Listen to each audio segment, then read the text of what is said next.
It's time for another yarn review. This time we're going to take a look at Patons Moxie, which is an eyelash yarn. It'd be nice if I knew how to talk. Yes, I can speak. Patons Moxie is a fuzzy, furry novelty yarn. It is available on the Yarnspirations website, www.yarnspirations.com. It's a medium weight yarn, but the product that you make when you figure out your gauge, it might end up being a bulky gauge. It depends on what kind of needles you use. The needles it calls for are size 9, which are 5.5 millimeters, and you'll get 16 stitches in a 4-inch square. If you crochet with this yarn, you'll need a size I 9 hook, 5.5 millimeter. You'll get 10 single crochets in a 4-inch square. This is hand wash. Let's see what these other things mean. Do not bleach. Dry flat. Do not iron. And do not dry clean. It tells you here on the label, hand wash, lay flat to dry, but I was telling you what all those symbols mean. The color I have is called Russian Sable. It's 100% polyester, approximately 88 meters or 96 yards. I don't see anything else on here that will help us. Alright, so let's try to knit with it. Now, like I said, it's an eyelash yarn, and what eyelash means is that it looks like an eyelash. Like flip, flip, flip. Oh, the little eye here. So, what it has is it's got this braided main yarn, and then these furry lashes go off to one side. And as you work with it, it'll make a real fluffy fabric. So I'm going to use my size 9 plastic needles with this. At one time, I think it was in the 90s maybe, eyelash yarn was everywhere. Everybody was making furry things. And it does work well for like toys. Some animals have like furry, like a lion would have a furry mane, or a hedgehog would have a furry back, and this would be perfect for that.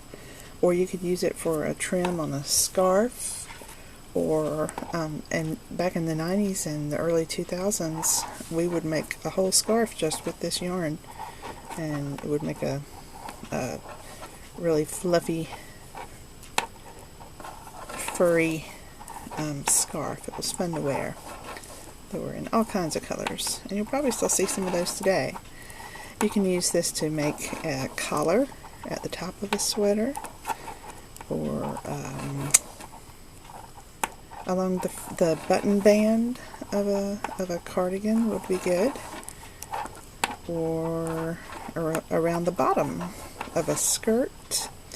You could also use this for things like pillows in your home, to make a furry edging around the pillow, or like I mentioned before, for toys. It's fun for that.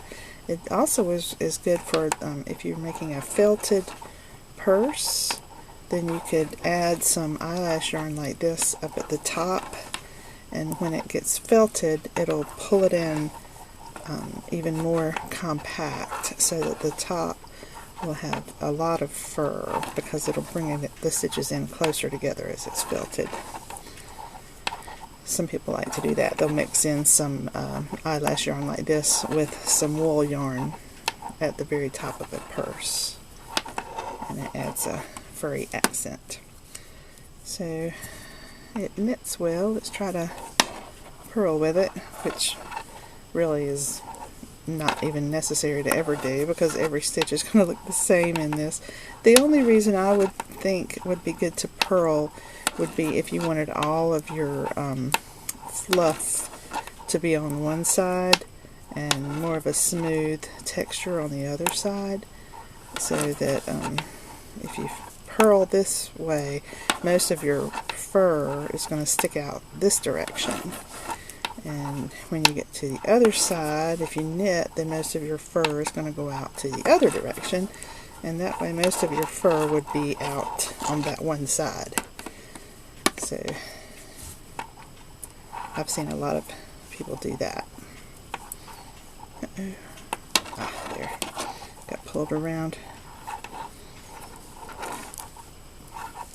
So you have to be careful with this yarn to make sure you don't add any extra stitches. It's good to count the number of stitches that you cast on to start with, so that you can make sure you still have that same number of stitches, because it's easy to add extra stitches with this yarn, especially if you're a beginner.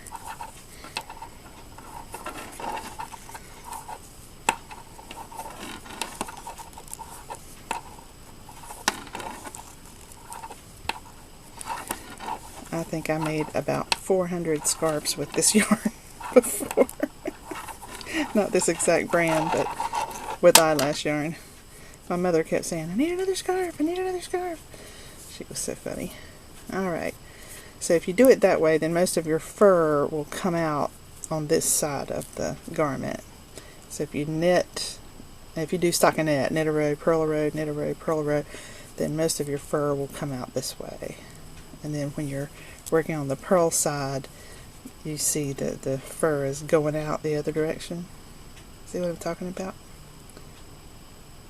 It's a little bit smoother on this side. And it's a little bit fluffier on that side. If you knit every row, then your fluff will go either way. It'll go back and forth, and then it'll make it fluffier on both sides. So anyway, that's how it knits, and I would not recommend doing a lot of fancy stitches with this, but knits and purls are a good thing. So it makes a nice little fluffy thing. Sometimes what you can do is you can use this yarn along with another yarn to make a fluffy, not so fluffy, but it still has the eyelash in it, and you'd have to use a bigger needle if you do that. This color, brown, is perfect for stuffed animals. So it's kind of difficult to unravel because those hairs will grab hold of each other. So you have to be careful about that. You have to just be patient with the last row especially, because they can really get locked into each other. So you just pull it and release it and pull it again. And it will come undone. Except for that one. That one's not wanting to let go. Let go of me. There. It got attached. Alright, so let's fluff that back out again. Alright, we're going to try to crochet with it. My sister got some of this Patons Moxie yarn one time to make a Russian hat. That's what I was going to talk about a second ago, and I got sidetracked when it started locking into each other. So it works well for those brims on those Russian hats to give that fur look. Some people will double strand the yarn as they use it, so they'd have a strand coming from that skein and from another skein, and they'd double strand it to make it really fluffy. That works well too. So I've never tried to crochet with eyelash yarn. Let's see how this goes.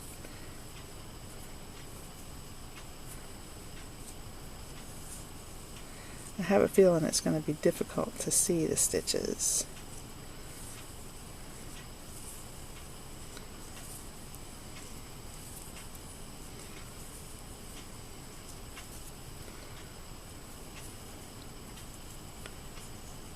And I'm right.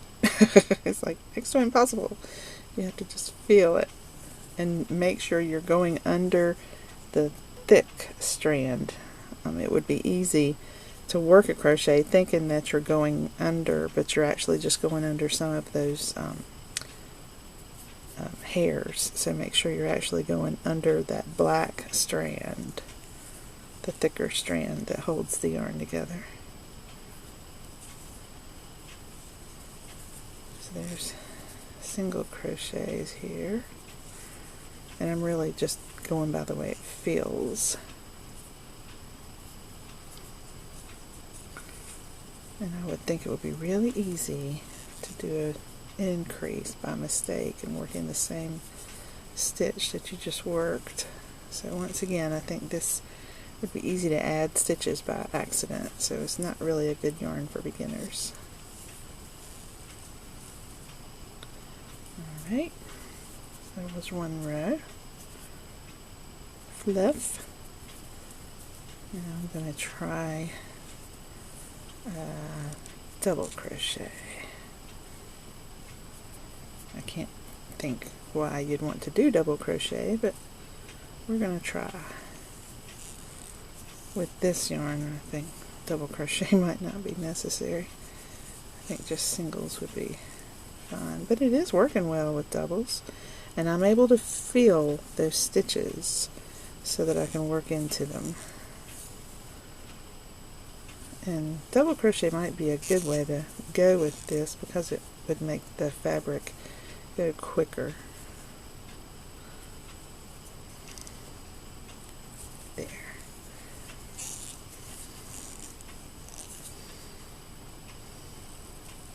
Because it's just making fluff. There's no stitch definition. You wouldn't want to be doing knit two together or single crochet through back loop or anything like that. That'd be kind of silly with this yarn because it would just be invisible. You wouldn't be able to see it.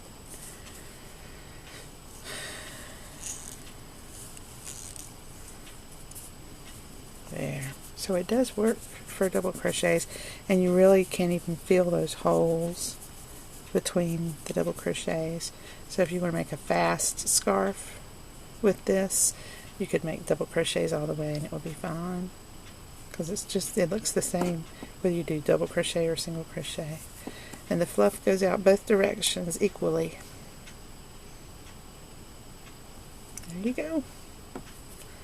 So that's how it crochets. It's a shiny yarn. It has a shimmer to it. It looks a lot like human hair to me, like really shiny human hair, and it's soft. It has a good feel to it. I've tried several different eyelash yarns, and this does have a good feel to it. It feels like conditioned hair, like if you've just washed it and shampooed it. That's what it feels like. So there you go. That's Patons Moxie. You know, I bet this would be good for making a chemo hat. That might be good because it will be comfortable. It's 100% polyester. That might be a little warm, but you know, if you need a warm hat, that would be a good one to make. And it kind of looks like hair, so that'd be kind of a fun chemo hat. Anyway, that's Patons Moxie. I hope you enjoy trying it out yourself. And again, you can get it on the Yarn Inspirations website. Talk to you later. Bye.